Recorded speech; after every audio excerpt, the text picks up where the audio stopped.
Hi, readers in Mexico. This is Joseph, and I am the author of Don't Believe Everything You Think, which has sold over 700,000 copies worldwide now. I'm also the author of Boundaries Equals Freedom, Beyond Thoughts, and The Art of Creating. And I'm very, very excited to bring the new book to you, which is Healing Anxiety and Overthinking. And that is a workbook and journal that takes you through step by step how to let go of the negative thinking and judgment that we do that causes the majority of our suffering.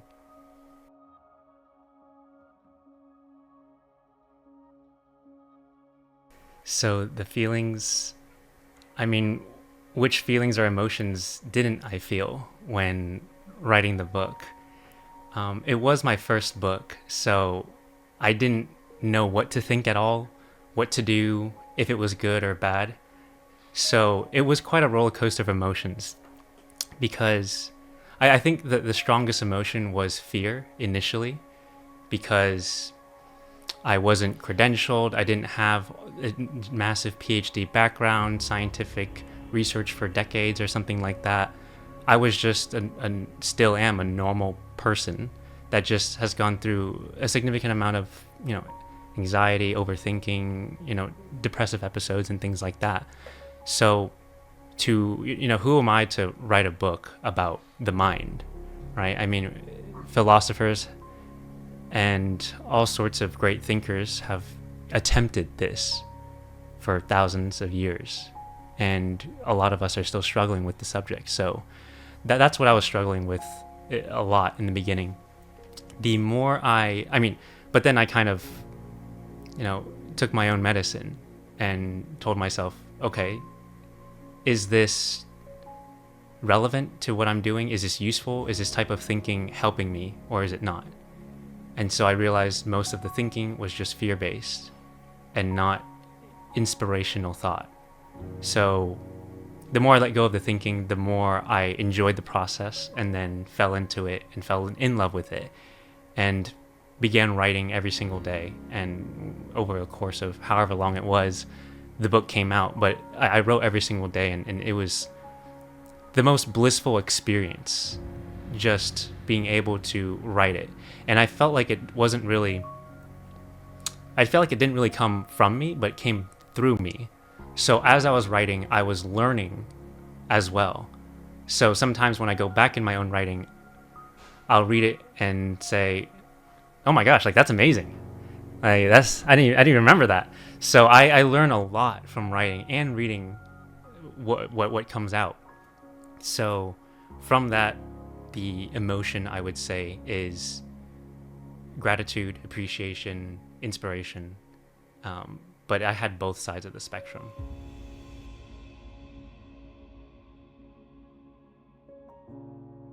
Yeah, so the book was, to me, most great books are born out of the author's greatest pains.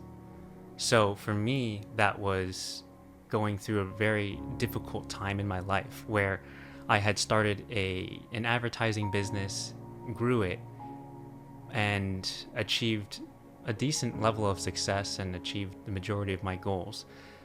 But after doing so, I started to resent the work that I was doing. I fell out of love with it because I was so focused on achieving external things, these goals, dreams, money, whatever it was. And I forgot to enjoy it, the process, the journey. So I essentially experienced that my whole life was a means to an end, and that when I reached the end, or what I thought was the end, nothing was there. It was just another day in my life.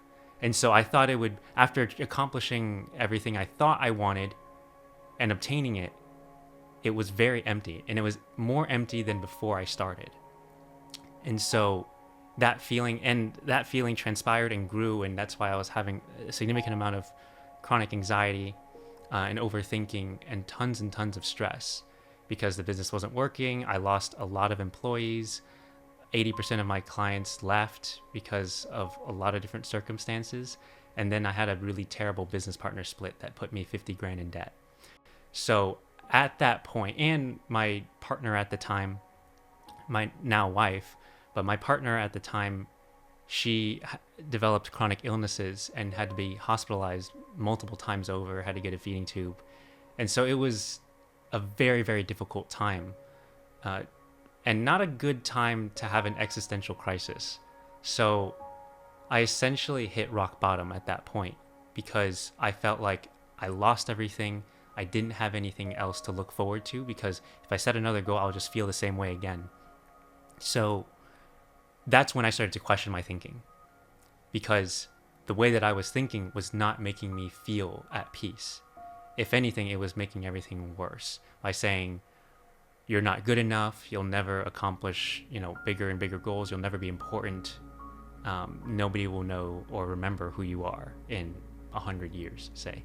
So to me, my thinking was, if I accomplished X, which is anything external, money, fame, notoriety, and feels and looks significant to other people, then I'll feel fulfilled. But that was not true at all. And so that's when I questioned everything and looked within to see, what does give me peace?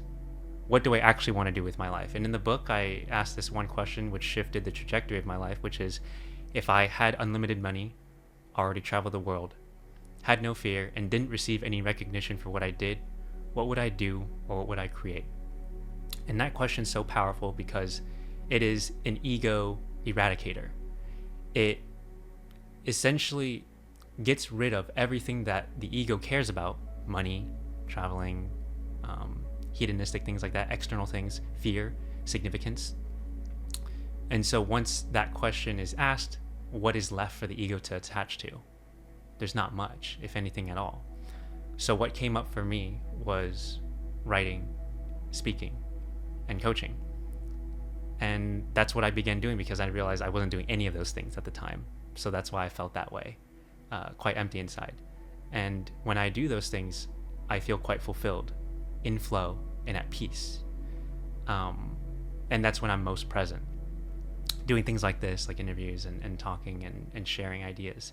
So that's what I began doing more and more, and that's what changed everything. But that's an example of a very long example of when I questioned my thoughts. What I would add on to that is the other things that it's so important to challenge what's in the mind. Because an example that I have is, do you believe everything that's on the internet? Do you believe everything that's on the news or on TV? If not, then why do we believe everything in our minds? Right? With all the fake news out there, there's just as much fake news within our own minds. The negative stories that we tell, the judgments that we have, the opinions that we have. All of these things are forms of fake news that if we believe in, then it affects us negatively. And we start to experience anxiety, dread, and all these different emotions like fear. So to me, that's why it's so important. And what's in our mind doesn't affect us until we believe it to be true. Same thing with the internet. It doesn't affect you until you buy into what they're saying and say, oh my gosh, that might be true. And then an example that most of us have experienced is when we feel a little off and feel a little sick. And then we start to experience these symptoms and we look it up and it says like, you have cancer, like on Google. And we start freaking out and we're like, oh my gosh, like I got to go to the hospital. I might die, these things. But then when we go to the doctor, they just tell us that we have the flu or something else. It's not what we thought it was. And so if we believe everything on the internet, we're going to suffer quite a bit. Same thing with our minds. So that's why it's quite important to question it and to dissolve the judgments that we have and to just experience things as they are in the present moment without attaching labels or our own personal opinion onto it.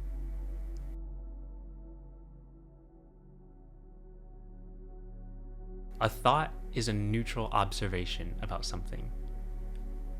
The sun is up is a thought. On the other hand, thinking is very different. It's a negative judgment or story about a particular thought or event that we're going through. An example of a thought would be, it's raining outside. That is a neutral observation. There's no emotional charge behind it. But thinking would say, this rain ruined my day. this is the worst thing ever. Why does this always happen to me? I just have bad luck and all these things. That is thinking, and completely unnecessary. But you can see how that's a negative story or an opinion that we're attaching onto the thought itself. Distinguishing between thoughts and thinking will help you essentially dissolve all of the stories that we're telling ourselves that cause suffering. The story is what causes the suffering, not the initial thought itself. And even if the initial thought itself might seem negative, we can always question that and say, do we actually believe in this thing? And if we don't believe in it, then it doesn't affect us. Just like if someone tells us that we're a purple alien, it doesn't matter to us because that is not something that is factual. So the majority of what we label is from our own personal perception that might not always be true. And even if things might seem true to us, we don't have to give it power over our lives. And so when we start to let go of this thinking and saying, how do I actually want to feel? Is this thinking making me feel the way that I want? And if it doesn't, we can let go of it. And an example that I like to give is asking a couple of questions to dismantle our attachment to thinking, which is when we're very, very stressed in our lives and highly anxious, how much thinking is going on? It's quite a bit, right? It's a lot of thinking. Now, what emotion do you feel when you're not thinking? Generally, people say peace or calm. And that's the key, that the more that we think about our thoughts, the more anxiety that we experience and stress and all of that. But the less we think and allow things to pass through us, then the less anxiety that we'll have. Our attachment is really what makes the anxiety worse. So that's the difference between thoughts and thinking. And remaining in a non-thinking state is as simple as observing the thoughts. And it's not spiritual bypass or anything like that. And it's not suppressing the thoughts that you have or even emotions. It's more about observing them for what they are, allowing them to be there instead of running away from them. Because most of us, when we experience a negative emotion, like fear or anxiety, we try to escape it or avoid it by eating, by watching something, by escaping in some sort of other way. And so by avoiding that, it makes it worse and it actually grows. But when we confront it and give it space to be there without labeling the fear, without labeling the judgment or anything like that, or anxiety, we're able to experience it fully, and then it passes through our system. Neuroscience says that it takes about 90 seconds for an emotion to regulate in our bodies. But the reason that we experience it for longer is because we begin thinking about it, and it restarts that cycle over and over and over again. That's why when we look back on an old memory that is emotionally charged with negativity, we relive it essentially, and our entire body feels that same emotion again. But it isn't until that we think about it in that same way that we start to feel those emotions. If we're not thinking about it, we don't feel it. But we can bring up the situation again, allow ourselves to hold space for it, and actually be able to recall the memory without that emotional charge anymore when we are not labeling it or judging it in some particular way. And that's the key. And that's what meditation actually teaches. And a lot of these mystics or gurus or spiritual masters, they teach this neutral observation and non-judgment type of technique, because that is the key to peace.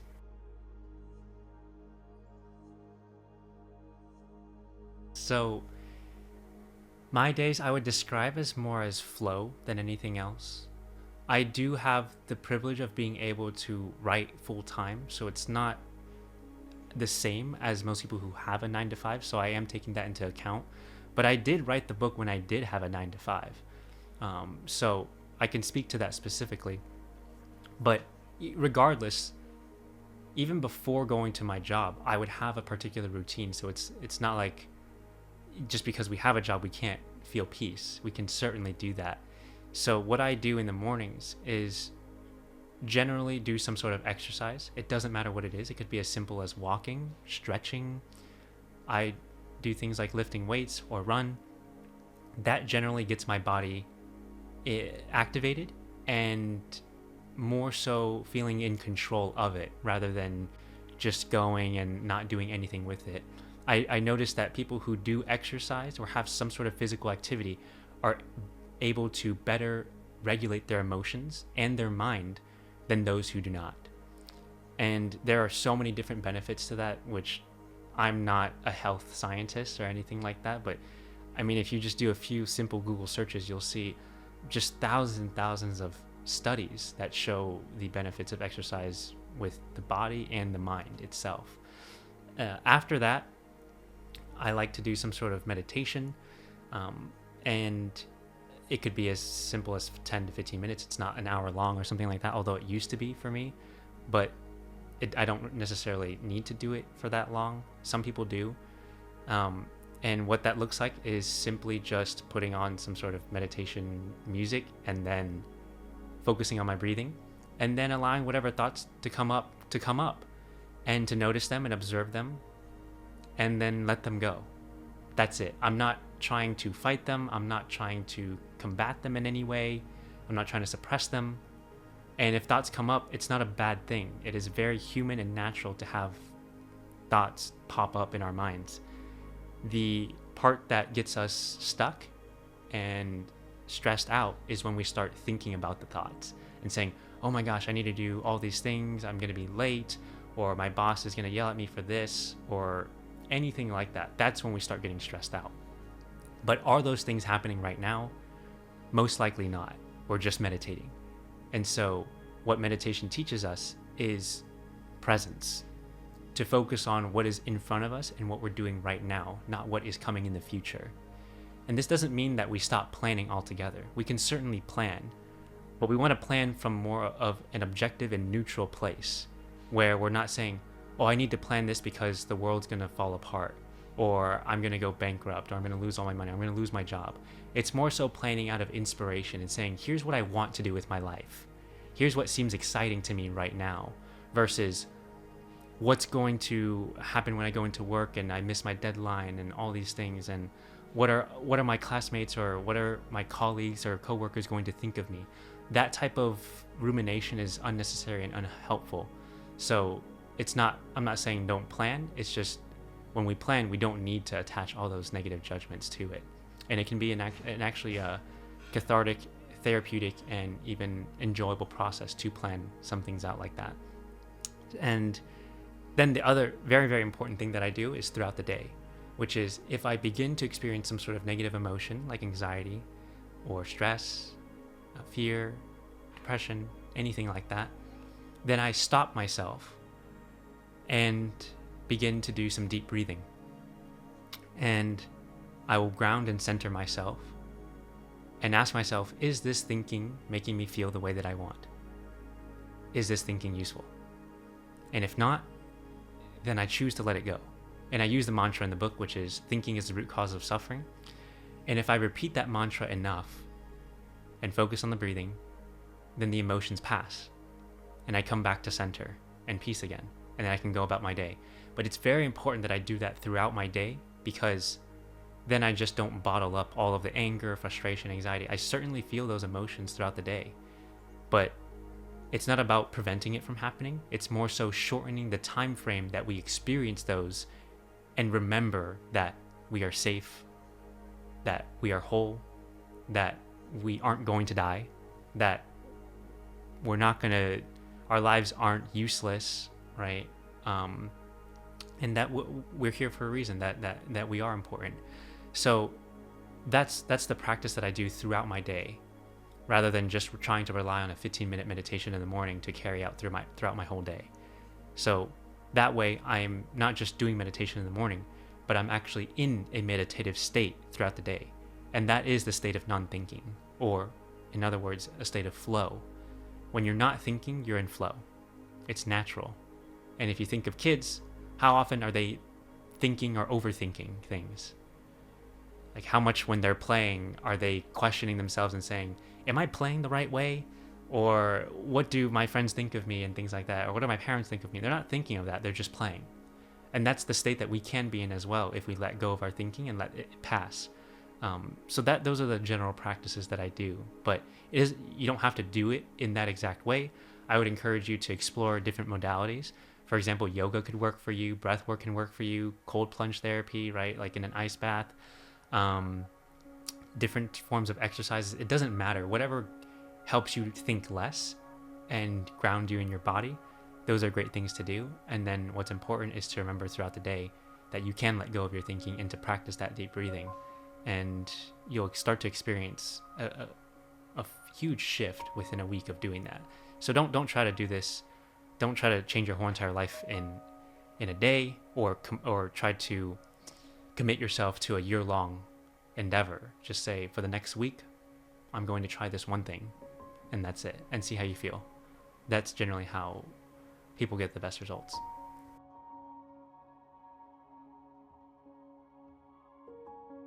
It's about optimizing for peace, right? At the end of the day, most people optimize for significance, feeling important, fame, just having a lot of money, something like that. When you optimize for those things, it becomes very difficult to live a peaceful life because all those things are external and we can't always control those things. How much can we actually control what other people think about us? It's not much. How much can we control other people's behaviors? It's not much. So that's why I always bring it back to myself and what I can control, which is, do I believe in this thought or not? Do I believe in this thinking or not? And choosing to let it go. And that's how I've been able to find peace. And yeah, you can use this with any modality. You don't have to give up your religion to practice this at all. It's all, the thing I love most about this is that it's complementary to whatever you're already doing as a mindfulness practice or an exercise. If anything, it actually enhances your ability to reap the benefits of whatever you're already doing. So if you're already doing yoga, this will only deepen that practice and allow you to find a new dimension of yourself that you probably wouldn't have because there's so much thinking going on. So, and as much as it is about factually observing things, I don't want to make it sound like we become robots, because it's not. What it's more about is letting go of thinking and not even needing to label things as this is factual, this is not, because that's not necessarily as important either. It's more about what's the feeling that I want to experience, and if that's peace, if that's joy, then the simplest way to that is through questioning the stories that we're telling ourselves. And when we let go of that, the natural byproduct of that is peace. And then what we can do is take it a step further and operate from a place of following our intuition instead of following our fearful minds. And everyone knows what intuition feels like. It's that gut feeling. It's your heart. And when we do follow that, we feel very aligned and we feel fulfilled. But when we stop listening to that voice, that's when we start to feel unfulfilled, lost, confused, frustrated, because we're denying ourselves, our true selves, our higher selves. So it's not about letting go of thinking and just devolving into a couch potato and doing nothing with our lives. It's about letting go of the negative thinking and the judgments and the stories so that we can listen to our hearts and come from a place of love rather than fear. Because in life, we really only have two decisions when we confront anything. Do we want to choose love, or do we want to choose fear? An example of this can be, let's say, our jobs. Do we want to, and let's say we want to maybe leave our job and to try a new job, right? Fear would say, no, you got to stay at your job. That's safe. It's secure. You know what you're going to do. You can stay here for another 10 years and just coast. But then your heart, right, would say, leave the job, try something new, try a new skill, maybe start a business, something new, and to take that leap. And so that comes from a place of love. And that's what I mean by we have a choice between fear and love at any time. And the same thing if we get in an argument with our partner. We can choose fear by saying, no, I'm right, they're wrong, this is how it is, they need to apologize to me first. Or we can choose love and we say, I'm going to apologize, I want peace, I don't want to fight anymore. Let's come back and reconcile this. So that's another example of how really we only have those two decisions in life. And so one comes from the fearful mind, the other comes from the loving heart.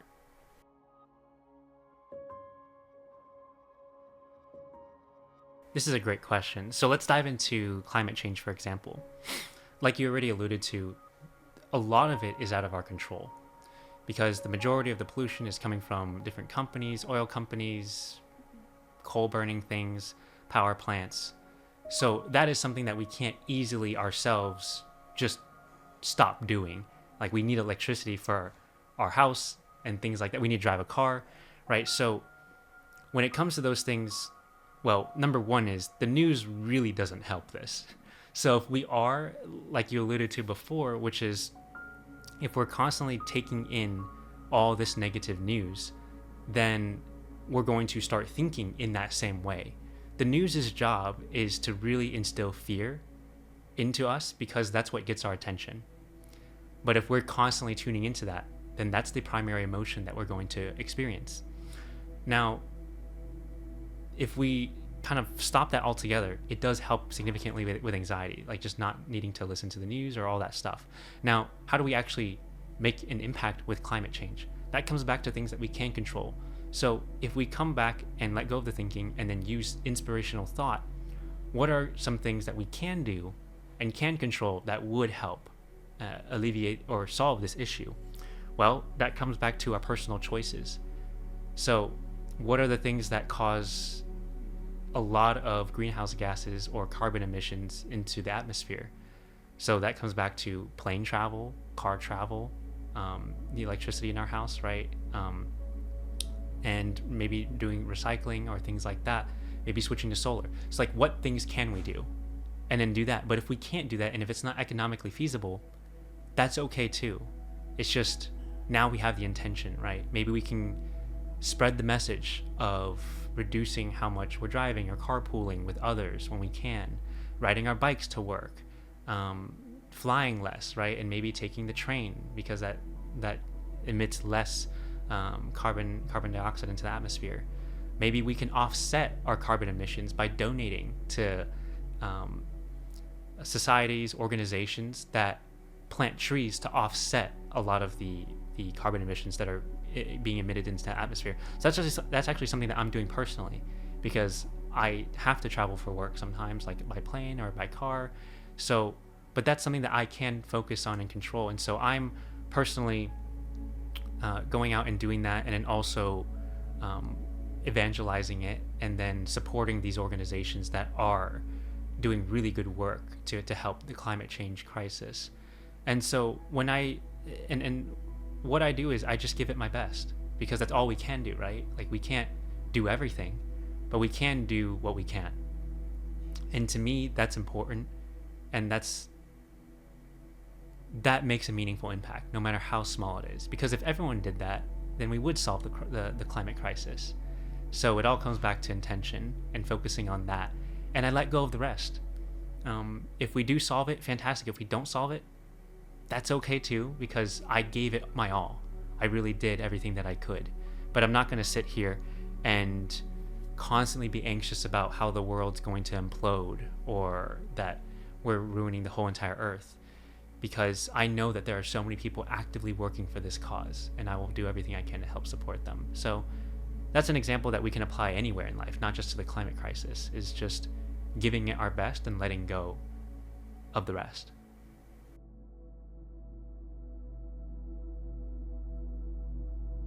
Many people asked after reading the book, I know that thinking is the root cause of all suffering, but how do I actually let go of my thinking? What about certain situations like what you guys were alluding to and talking about? What about work? What about home? What about relationships? What about fears and things like that? How do I make decisions from non-thinking? All of that, I created a workbook and created very, very practical step-by-step exercises that show you how to do that. So an example is, there's a fear neutralization guide, which I believe is about 10 questions long, that walks you through step by step. Okay, what is the fear? What is the story or negative judgment that you've made about this fear? What do you think is going to happen if you don't do this thing that you're afraid of doing? What are the consequences of believing this fear? How much pain and suffering are you going through and experiencing right now by buying into this fear and believing it? And then it walks you through letting go of that fear and then accessing, your heart, essentially, to let go of all of the thinking and to fall back into love and to come from a place of peace, joy, and inspiration. And then what do we do from that place? What are some ideas that you have that you can implement right now that would help the situation that you're in? So that's an example of one of the guides, and there's tons of other ones, like designing your own personal environment to be more conducive to non-thinking, eliminating a lot of anxiety triggers, and molding that environment to really help you remain in that state. So those are really fun things that I enjoyed creating, and people have really enjoyed using as well. And there's also a daily journal in there that you can go through that tracks your progress of, okay, how much thinking am I doing? How much peace am I feeling every single day by letting go of the thinking? What ideas do I have to improve my own life? Things that I want to try, things that my heart wants to do. And then also giving yourself a mantra to repeat throughout the day to help ground and center you, and to let go of that thinking. So those are some of the things that are in the workbook.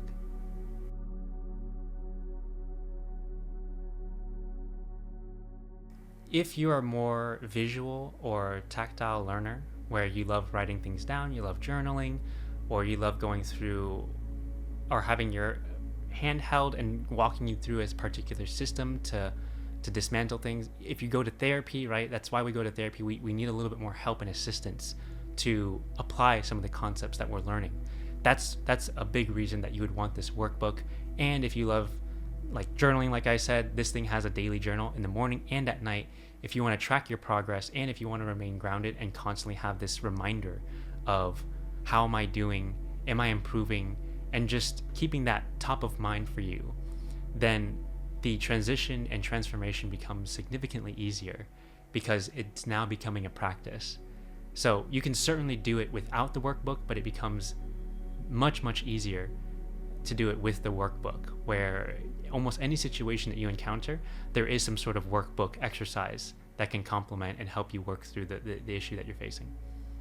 So my new workbook and journal, Healing Anxiety and Overthinking, is going to be available in all bookstores and digital formats. And I'm so excited about this, and I can't wait for you to get it. And also, if you loved my first book, Don't Believe Everything You Think, you'll also love all of my other books as well, as they all focus on psychology, spirituality, and philosophy. And so if you want to create a life that is more peaceful, more abundant, more filled with joy, then I highly encourage you to check out the rest of the books. Thank you so much, and I'll see you within the pages.